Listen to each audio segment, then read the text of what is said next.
Good morning. It's Thursday, May the 7th, and I'm coming to you with the Wednesday, May the 6th bell ringer answer. Before I get started, I just want to remind everybody that we will be doing 2 Google Meets in the next coming days. Tomorrow, Friday, May the 8th at noon, and Monday, May the 11th at noon. Both of those will be focused on answering any questions you've got about any review materials. So please send me your questions. It doesn't matter whether or not you think it's the most important question in the world. I'll build the review off of what you want to know more about. And it could be as simple as, hey, Mr. DeMoss, I don't really remember a whole lot about different sectors of the economy. Can you talk about primary, secondary, tertiary sectors? Mr. DeMoss, can you do a little review on von Thunen's model, on the demographic transition, whatever it is that you're interested in? Any question that you've got, send it to me. I'll put together some slides and things that will help the presentation. It'll just go a lot better that way, and you'll get a lot more out of it. So send me those questions. Okay, so for today, we've got some questions about von Thunen's model.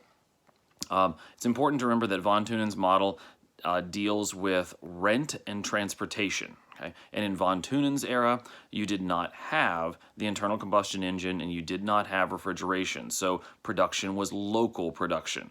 So farmers were producing with the intent to sell in their nearby city. And this is how agricultural production still works today, even in the least developed countries and countries that are just beginning their industrial revolution. Okay, now not those that are fully industrialized, okay, and not the BRICS really, unless we get out to the rural areas of, say, China. Okay, so remember, BRICS: Brazil, Russia, India, China, Korea, meaning South, and Singapore. Okay, so you're asked to give some examples about different types of industries that would either validate or invalidate von Thunen's model. So with dairy, keep in mind that this question, the way it's set up, is to make you think about what you're familiar with agriculture. So the United States here, mostly. Obviously, if we want to come up with examples that validated von Thunen's model, we just use examples of what's going on in agriculture in some of the least developed countries in the world. But let's talk about some of the remnants of von Thunen's model in the United States today. Where do we see areas where dairy is still done right next to the city in the highest rent areas? And this is mostly small family farms that have historically been around for generations. The family farm that's been in your family now for 5, 6 generations, and it's still producing dairy. Some of these dairies have been converted into sort of agritourism, where you can come and see how the dairy operates and you can see how the cows get milked. I think it's called, is it Young's? That's a little bit north of Cincinnati. That would be kind of an example of that, where it's a family dairy. It's been around for a long time, and you can go and kind of experience that. Where's some things we see dairy not doing von Thunen's model? Well, the simple idea that Wisconsin and Minnesota are what we call the milk shed, the area of the United States where the bulk of dairy is produced.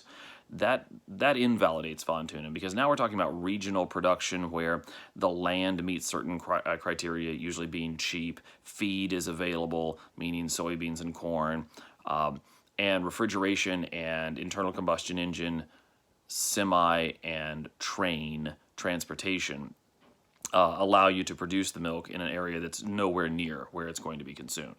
Okay, so fruits and vegetables. Some areas where you see von Thunen's model working. Fruits and vegetables, according to von Thunen's model, would be done again in that first ring just outside the city where the rent is really high because they're highly perishable. Examples of where we see von Thunen's model still at work would be smaller farms that historically are still near the outside edge of the city that are now producing for things like a farmer's market. So if you've been to any of the farmers markets in the surrounding Cincinnati area, maybe there's one in your neighborhood or community, those fresh fruits and vegetables are advertising that they are locally grown, locally harvested. So that would be part of it. Irons Fruit Farm, Shaw Farms, those would all be examples. Blooms and Berries in Loveland, those are examples of farms that they do a little agritourism, but they also sell locally produced items. Where do we invalidate some of these assumptions?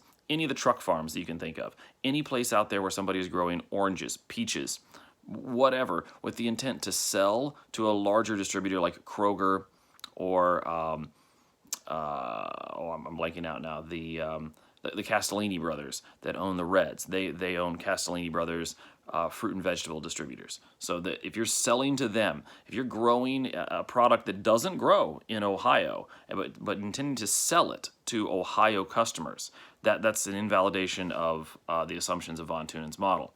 All right, extensive agriculture wheat production.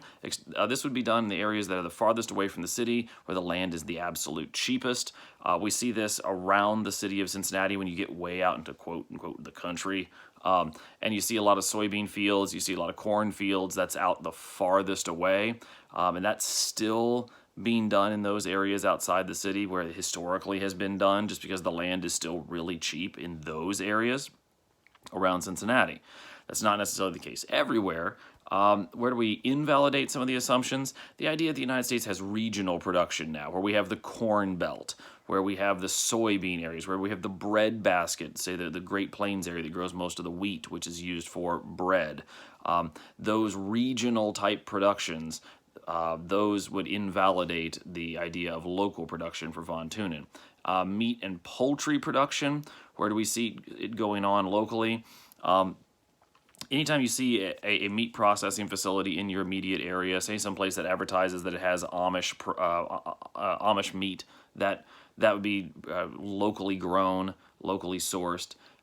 Anytime you invalidate it, we'll be talking about anytime you see something like our readings on pork and poultry that talked about the regionalization of those industries, where they're not attached to their immediate producers. Okay, or sorry, immediate consumers.